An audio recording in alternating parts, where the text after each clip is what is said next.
Laurogeita greba eguna dute gaurkoa Tubacex-eko langileek badagoiz honetan Amurreko epaitegiaren aurrean elkarretaratzea egin dute grebalariek eta beste hainbat herritarrek izan ere deklaratzera deitu dituzte otsailaren 23an Laudioko lantegiaren aurrean piketetan izandako istiluetan ertzaintzak atxilotu zituen Tubacex-eko 3 langileak autoritatearen aurkako atentatua eta desordena publikoa egotzi dizkiete eta epaileak erabakiko du akusazioarekin aurrera egiten duen ala ez. Arratsaldeon guztioi, Tubacex-eko langile batzordeak salatu duenez, poliziaren arrazoirik gabeko errepresioa izan da grebaren ardatza. Gurean gaur magazinean Ixone Erretes behargina izan dugu. Gaur goizean ere Amurrioko epaitegiaren aurrean elkartu gara 3 epaitu egon direlako ertzaintzarekin izandako istiluengatik. Gure babesa ematera joan gara, ez dute zer txarrik egin, euren eskubideak baino ez dituzte defendatu, orain hona etorri gara, jarraitzen dugu eskatzen, ez dugula kaleratzerik onartuko, ez dugula gure lan baldintzen murrizketarik onartuko, eta honetan tinko mantenduko garela.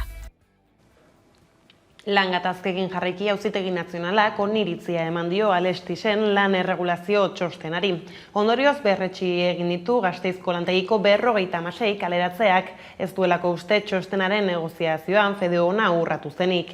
LACGT eta SAT sindikatuek helegitea jarri zuten labek bat egin zuelarik eta urtarrilean epaiketa egin zuten Auzitegi Nazionalean. Orain aurkeztu dute ebazpena eta bertan azaldu dute kaleratze kolektiboak gehiengoaren babesa jasotzeak FEDEOna erakusten duela. Ostera, Osasun Publikoa Aurrera plataformak manifestaziora deitu ditu arabar guztiak osasungintzaren privatizazioa eta lehen arretako egoera salatzeko besteak beste. Maiatzaren 22an arratsaldeko 6etan Gasteizko Bilbo plazatik abiatuko da protesta Udane Arbeo.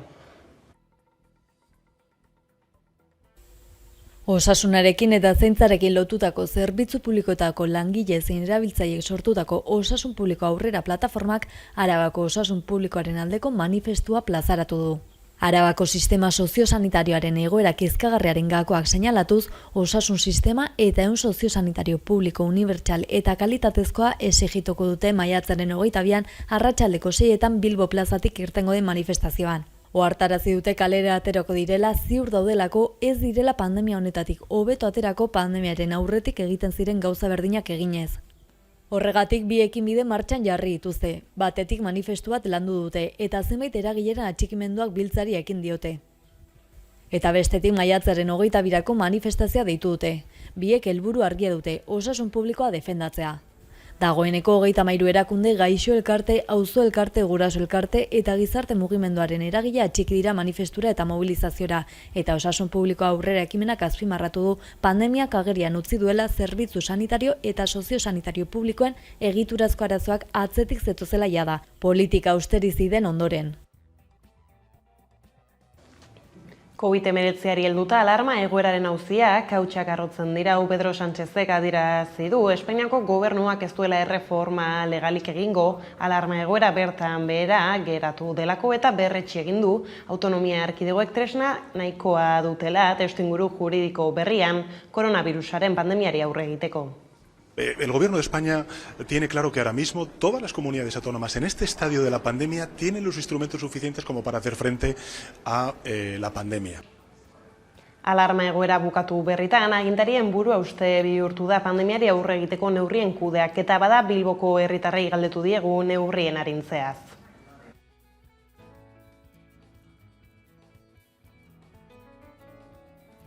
Nik uste dut arinegi kendu dutela, ez direla dosi pini, baina argi dagoena da gure kabuz ez garela kapaz arau osasuntzu batzuk aurrera eramateko. Ona da hosteleriarako eta negozio batzuetako, baina pizka bat miedo daukat jende asko hau erlasetzeko eta beste estado de alarma bat izatea. Kalekoentzat gauzak abestu dira, baina guretzat ez. Osea, ni bakarri deko 10 metro barra, eta barra ezin da erabili. Mundu guztia hau da taberna bat, ez da pan bat. Osea, eta mundu guztia txikiteroa derrigortzea mai batian jesartzeaena, benetan. Eta 2 ordu gehiago, osea, eskesta, ez da. Bideko bilurre, atzera etorko jakule, uden, etzin egon biarra. Nik uste dut lana egin behar dugule jakitzeko zelan konportatu behar garen gizarte libre batetan. Askatasuna ez da bakotza gure da bena egiteko, baizik eta gizartearen eraginerako ona dana egiteko. Udalak ez dozte lagatzen zabaltzea, baina kobratzen dozte aldi berean. Estatua esaten du taberna izteko, baina kobratzen dozte. Orduan eta horregaz eta igoera guztiak, argi igoera, uri igoera guztiarekin, laguntza zuzenak. Txarra, totalmente txarra, total. Ni nota txarra ipiniko nuke, zen eta lehen momentutik uste dut oso txarto egin direla. Uste dut lasaitasun gehiagorekin hartu behar direla erabagiak eta dano kontsultatuta gero. Nafarroan ordea igandetik indarrean dira foru agindu bidez, ezarritako neurri murriztaileak mugak nabarmen malguagoak dira ordutik besteak beste bertan behera da, itxera perimetrala baina gobernuak joan den astean jakinarazi bezala, etxeratxe aginduak bere horretan segitzea nahi dute argiki bidean, baina bada aurka egin duenik hain zuzen neurri horri, Eustaren kontra agertu da Nafarroako fiskaltza. Epaiek gaur eman dute agindua. Gauzak horrela Nafarroako positibo kasuei erreparatuko diegu jarraian Jon Portela Iruñeatik. Kaixo guztioi, koronavirusaren datuen eguneraketaren inguruan, bigarren egunez, Nafarroan 100 kasu positibotatik jaitsi egin zen. Izan ere, atzoko egunean, 75 kasu positibo zenbatu ziren atzoko egun osoan. Bataz besteko datuen arabera, positibotasun tasa 2,9 bukatzen da unenetan. Azken aldian egondako hoberena. Nafarroako osasun sailaren bataz besteko datuen arabera atzoko egunean 75 kasu positibo berri zenbatu ziren erkidegoan. 2500 PCR eta antigeno proba egin ostean lortutako datuen arabera positibotasun tasa 2,9 kokatzen da. Martxotik hona lortutako baxuena da honako hau. Ospitaletako presiori buruzko datuak aztertuta, 152 pertsona ospitaleratuta daude oraindik ere. Horietatik, 29 ziun egonda. Euskal Autonomia Erkidegoan berriz, bestelakoa da egoera udane Arbeo Gasteiztik. 24 orduetan 461 positibo berri atzeman dituela Osakidetzak 9.817 test diagnostiko egin horren eta positibotasun tasa 4,69 da. Lurraldeka aztertuz, Araban 32 positibo detektatu dituzte azken 24 orduetan, Bizkaian 275 eta Gipuzkoan berriz 163. Ospitalei dagokienez eta osasun sistemari dagokienez, COVID-19 gaitzaiotako 70 pertsona ospitaleratu zituzten atzoko egunean, eta une honetan orotara 359 gaixo daude erietxeetan. Ziu zeinketa intentsiboko unitatetan berriz 158 gaixo aurkitzen dira une honetan. Ego Euskal Herriko datuei begira beraz, 526 positibo atzeman dira azken 24 orduetan 12.373 test egin da. Horrela, gobernuek emandako datuen arabera, 4,93koa da intzidentzia tasa. Txertuen inguruko ezbaiei helduta, Europako Batasunak ez du berrituko AstraZenecarekin zeukan kontratua. Ekainaren amaieran bukatzen da indarrean dagoen kontratua eta oraingoz ez dutela luzatuko esan du Barne Merkatuko komisarioak Oian Larrañaga. Europar Batasunak kalte ordainak eskatu dizkio AstraZeneca farmazia enpresari. Bi aldeek 2021ko ekainerako adostutako 300 milioi dosiak ez entregatzeagatik. Belgikako sistema judiziarera jodu Bruselak eskakizun hori egiteko. Oraingoz, Batasunak eskatzen duen kalte ordaina euro bakarrekoa da. Zenbateko simbolikoa da. Prozesuak aurrera eginela zehaztuko dute Batasunaren abokatuek zenbatekoa den zehazki eskatzen duen kopuru hori. Europar Batasunak eta bertako kide diren estatuek AstraZeneca auzitegietara eramaten duten bigarren aldia da. Aldez aurretik ere, farmazia enpresaren aurkako beste salaketa bat jarria zuten dagoeneko, konpainiak oraindik entregatu ez dituen txertoaren dosiak eskatzeko. Kasu honetan, hurrengo auzisaioa maiatzaren 26an izango da, eta sententzia hilabete beranduago eman beharko lukete auzitegiek. Kalte ordainen auziaren sententzia berriz ez da 2022 baino lehenagorako espero. Europar Batasunaren helburua, AstraZenecarekin sinatutako kontratuaren arabera, honek Batasunari 2021ko ekainerako entregatu behartzizkion 300 milioi dosiak eskuratzea da. Dena den, Bruselak berak ezinezkotzat jotzen du dagoeneko kopuru hori epe horretan entregatzea. Farmazia etxeak berak onartu baitu ekainerako gehienez ere 100 milioi dosi eman ahal izango dituela. Hala, 300 milioi dosiak irailerako lortzea da orain Bruselaren helburuan. AstraZenecaren abokatuek aldiz diote kontratuak dioena dela enpresak ahal duen guztia egingo duela dosi kopuru hori Europar Batasunari helarazteko, eta beraz kopuru horiek ez direla lotesleak.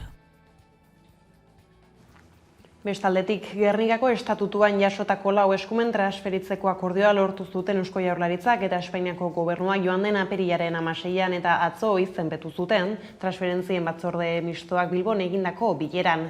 Arabako, Bizkaiko eta Gipuzkoako espetxe kudeaketari buruzkoa da eskumen aldaketarik nabarmenena, eta Olatz Garamendi Jaurlaritzako gobernantza publiko eta autogobernu sailburuak horrek zalantzarik gabe daukan pisu simbolikoa eta politikoa azpimarratu zuen bileraren ondoren hedabideen aurrean egindako agerraldian. Luze hitz eginda idatzi da espetxeen transferentzien simbolismoaz. Ez da gutxiagorako, eduki eta esanahi sozial handiko eskumena delako, baina ezin daukatu beste 3 garrantzia ere. Errepide garraioaren transferentziari esker, 3 foru aldundiek bertoko errepidetatik igarotzen diren garraio pribatuen antolakuntzaz, koordinazioaz eta kontrolaz arituko dira. Ostera, Iñaki Arriola lurralde antolaketa, etxebizitza eta garraio sailburuak esan du, abiadura handiko trena Gasteizen lur azpitik sartzeko egitasmoari eusten diola Eusko Jaurlaritzak eta lanak martxan jartzeko aurreko tramiteak azkartzeko eskatu du. Aparte de todos los que conformamos la Sociedad de Integración Ferroviaria de Vitoria-Gasteiz, pues lo que se quiere es impulsar cuanto antes, ¿no? Para eso, desde el Ministerio de Transportes y también desde el conjunto de los socios, pues lo que queremos es hacer un llamamiento al Ministerio de Transición Ecológica para que se agilicen cuanto antes los trámites, ¿no? Donostia berriz, Martutene auzoan eraiki nahi duten surfparkearen aurkako sinadura bilketa hasiko dute Donostiako eta inguruko herrietako zenbait surflarik. Aizarna Zabalgo Wave Garden enpresarena da proiektua eta Donostiako udalaren babesa du lehiaketa publiko batera aurkezteko.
Eta gaurtik aurrera debekatuta dago Hego Euskal Herriko hiri bide gehienetan orduko 30 kilometro abiadura gainditzea. Espainiako Ministro Kontseiluak joan den azaroan onarturiko neurria indarrean sartu da astearte honetan, eta prestakuntza lanak egiteko 6 hilabeteko epea izan ostean, lurraldeko hiri errepideak araudi berrira egokitu dira. Murrizketak eragin handiagoa izango du leku batzuetan bestetan baino, hegoaldeko hiri eta herri askok dagoeneko ezarria baitzuten muga neurri hori. Bilbok esaterako irailean eman zuen pausoa Gasteizek berriz duela 7 urte eta Iruñeak duela 2 urte. Donostiak bestalde gaur moteldu du abiadura, hiriko errepideren uneko 98,5 orduko 30 kilometrora edo gutxiagora mugatuta. Sare antifasistak eta Basurtuko Gazte Asanbladak sare sozialetatik salatu dutenez, desokupak lokal bat hustu zuen atzo Bilboko Basurtu auzoan. Hala, alerta antifasista piztua da Bilbon izan ere, desokupak aste azkenan alde zaharreko etxe bat hustuko duela iragarri du. Bestalde, desokupa bezalako enpresak begiz jotzen dituztenentzat, zenbait aholku zabaldu dituzte sare sozialetan, bestak beste fasistekin ez hitz egitea eta aterik ez zabaltzea gomendatzen da apirilaren 15ean Abadinoko etxe bat hustu zuten. Desokupako kide fasista hauek erasoa jasan zuen bizilagun batek bortxaz jardun zutela salatu zuen eta agerian geratu zen ertzaintzarekin kolaboratu zutela lakuak ukatu badu ere. Aste arte honetan gainera egunak argitu aurretik Bilboko udaltzainek hustu egin dute AZtek Bilboko Etxebarrieta Anaien plazan apirilean okupatu zuen etxea. Denak kendu nahi diguzue, baina dena berreskuratzera goaz adierazi du Etxebizitza sindikatuak. Gauzak horrela ez izen hartola eta Amaia Boske Bilboko zazpikatu gaztetxeko kideak elkarrizketatu ditugu besteak beste, gazteek etxebizitzarekin daukaten problematikaren inguruko arazo ez hitz egiteko.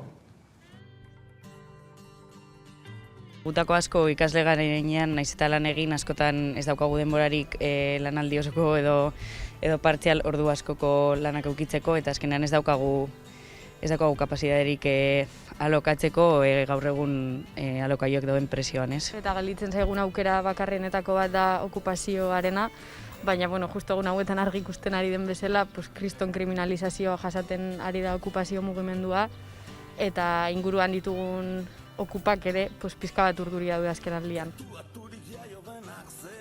Nik uste okerrera egingo duela, batez ere alde zaharrean ikusi dugulako azken urteetan turistifikazioaren ondorioz, bai alokairuen, bai etxe bizitzen salmentaren presioa nabarmen igo dela, oso modu bortitzean gainera, eta ikusten ari gara ere, botere ezberdinak ari direla erabiltzen etxe bizitza eskubidea negozioa egiteko, eta horren aurrean antolatzen hasten ez baldin bagara edo jarraitzen ez baldin badugu, hobesan da, edukiko dugula oso gordin batez ere gazteok.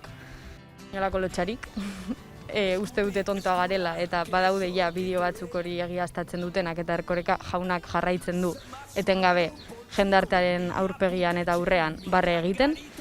Uste dut dela beste adibide garbi bat EAJaren gobernuak etxe bizitzari jartzen dion lehentasuna zein den adierazten duena eta da espekulazioa, negozioa eta jendearen eskubide hori ez bermatzearena. Eta ni bereziki ez ninduen gehiegi harritu, egia esan, uste dut ertzaintza dela horretarako erabiltzen duten beste aparatu bat, eta horren mesedetan egoten jarraituko duela. Gaur ere Arrakala espazioa desalojatu dute auzoan eta Bilboko Polizia Municipala etorri da desalojo hori gauzatzera. Segurazki bihar desokupak etorriko dira, bai Munipekin, bai ertzaintzarekin lagunduta, eta berdina guri dagokigula, egoera guzti horiek salatzea, bidegabekeriak salatzea, mahaigaineratzea, eta auzo mailako erantzun indartsu eta kohesionatu bat. Nazioarteko gaiei helduta Katalunian Madrilgo hauteskundeek markatutako emaitzek eta Pere Aragones gutxiengoan gobernatzeko iragarpenak independentziako bide orria zaildu egin dute, Leire Regadas.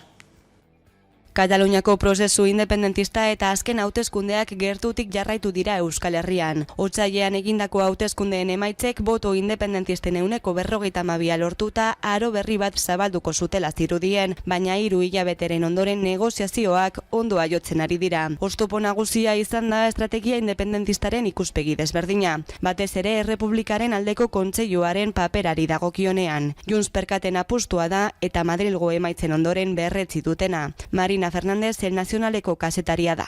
Això és un obstacle i el que diu Junts per Catalunya aquí és, home, després de veure que la dreta triomfa a Madrid, més motius que mai per poder tenir un òrgan que estigui fora de l'estat espanyol, fora del control de la justícia espanyola. Bi alderdien artean dauden desadostasunak erreferendumaren udazkenetik azaleratu dira, baina negoziazioek inoiz baino gehiago nabarmendu ditu. Junts per Kataluniarentzat Errepublikaren aldeko kontseilua autodeterminazioa bidean gakoa den arren, Eskerrak dio Generalitate berriak ez duela kanpoko tutelarik onartuko. Estatuarekin elkarrizketa mahaia bultzatzearen aldekoa da Aragones. Puigdemontenak ez dute Madrilekin negoziatzeko aukerarik ikusten, are gutxiago erkidegoko hauteskundeen emaitzen ondoren. L'evidència que aquest espai de diàleg amb Madrid està sentenciat, està condemnat a mort. En canvi, Esquerra Republicana fa una lectura totalment contrària. Doncs la lectura que en fa Esquerra és que això els reforça, perquè deixa evident que Sánchez només té una taula a la qual abraçar-se, que és l'independentisme d'esquerres. Ildo beretik elkarrizketa mahaia aurrera ateratzeko zailtasunak areagotuko dira Roger Pala elkritikeko kazetariaren iritziz. Perquè amb un PP crescut, els socialistes tindran menys incentius per avançar en la negociació política amb el sobiranisme, ja sigui en la forma dels indults o en la taula de diàleg, no? Al final, l'independentisme té poques alternatives. És a dir, o segueix aprofundint aquests acords amb l'esquerra estatal o amb el PSOE, no?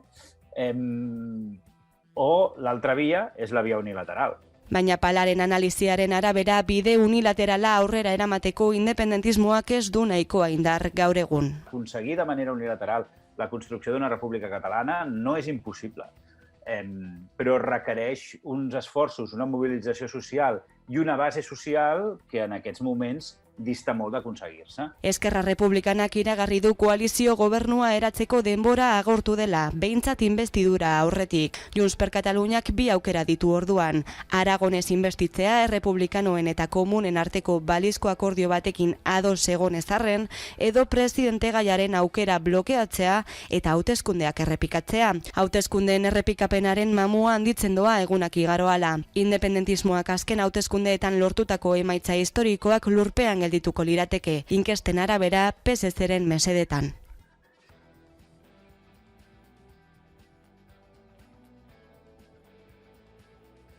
Atzo egindako bombardeaketetan. 24 hildakoetatik 9 gainera adin txikikoak dira, aldez aurretik hainbat suziri jaurti zituzten Gazatik, bertatik Israelera, azken egunotan Jerusalemen estatu sionistak egindako oldarraldiei erantzun gisa. Tentsioa aspaldiko punturik gorenean dago eta Israelgo armadaren bozeramailaren esanetan litekena da eskalada hau luzea izatea. Are gehiago ez du baztertzen Gazaren aurkako operazioa, hegazkin bidezko bombardeaketak egitera mugatu beharrean soldadu israeldarrak zuzenean bertara sartzea ere. Kolonbiara jauzi eginda negoziazioek porrot egin dute. Ia 2 aste daramatzate protestan Kolonbian eta tarte horretan gutxienez 57 pertsona hil dira. Iban Duque presidenteak bultzatutako zerga erreformak eragin zituen manifestazioak, baina ura erretiratuta ere kaleak betetzen jarraitu dute. Herritarrek besteak beste osasun erreforma bertan bera uztea eta lan merkatua hobetzea dira gazteen eskari nagusiak, baina ez horiek. Bakarrik Dukek bart egin du bilera, apirilaren 28ko greba orokorrerako deia egin zuen batzordearekin, baina akordiorik gabe amaitu dituzte elkarrizketak. Kultura arloko gaiei helduta apirilaren 30etik ikusgai dago Womanology erakusketa Bilboko Arte Ederren Museoan. 37 emakume artisten 57 artelan biltzen ditu erakusketak, Jose Ramon Prietoren bilduma pribatutik ateratakoak denak. Iker Aginaga. Jose Ramon Prietoren bildumatik 57 lan hartu eta Womanology erakusketa osatu du Bilboko Arte Ederren Museoak. Arte bildumagileak azken 2 hamarkadak eman ditu lanak biltzen, bere esperientziekin eta gustu pertsonalarekin zerikusia zuten artistak eta lanak aurkitu hala, museoak azaldu duenez. Hala aurrez pentsatu gabe osatu zuen iragan apirilaren 30etik aurrera Womanology erakusketa osatzen duen bilduma. 57 artelanek ezaugarri bakar bat dute komunean, emakume artisten obrak direla.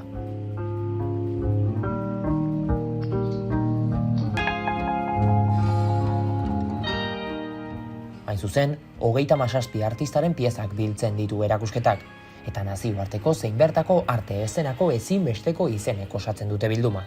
Hala nola, Marina Abramovic, Ana Laura Alaez, Luis Bujoa, Carmen Calvo eta Angela de la Cruz.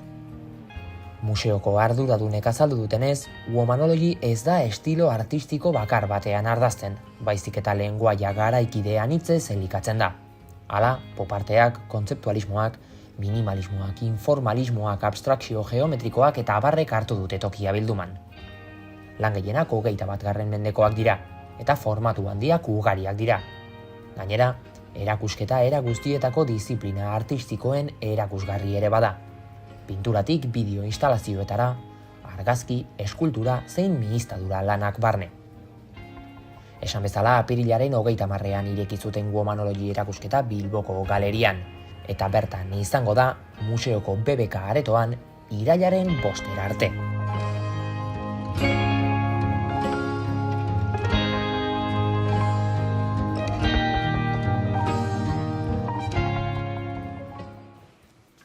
Irantzuel Valle de Miguelek, MITI komunitate artistikoaren proiektua jarri du martxan, bertan diziplina artistiko ezberdinak batzen direlarik, jarraian klik batean.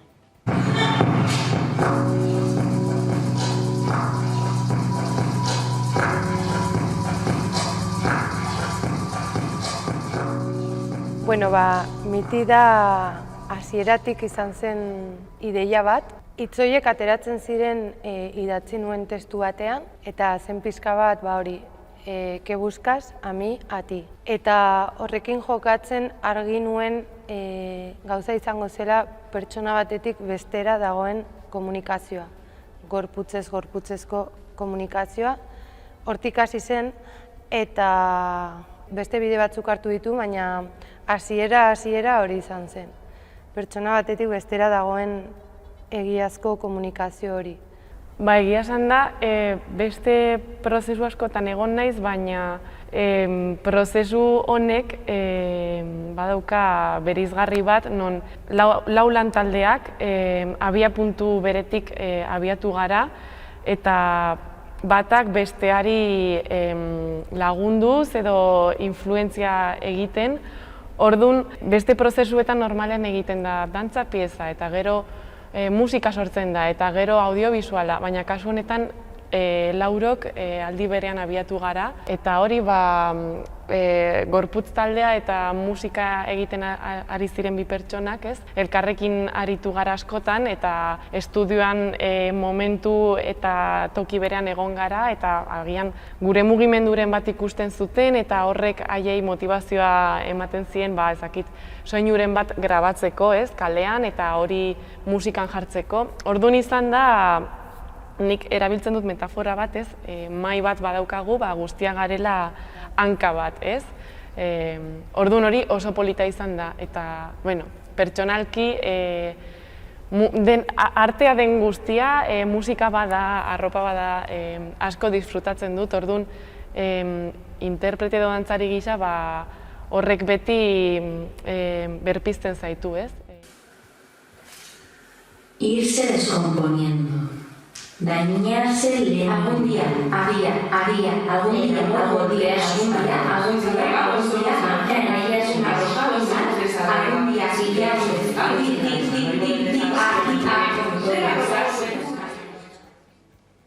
Gaurkoan, STR taldearen goxoki kantuaren bideokliparekin emango diogu bukaera gaurko albistegiari gustoko izango duzuelakoan, besterik ez gure aldetik hauek izan dira, eguerdiak gurean gaurrutzi dituenak.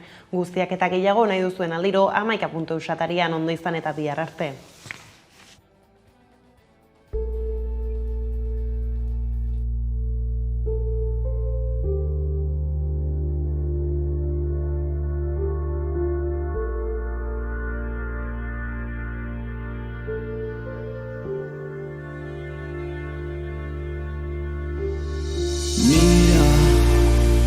Desafiando la vida, esta vez sin herida. Pa' abajo y pa' arriba hasta que sea de día.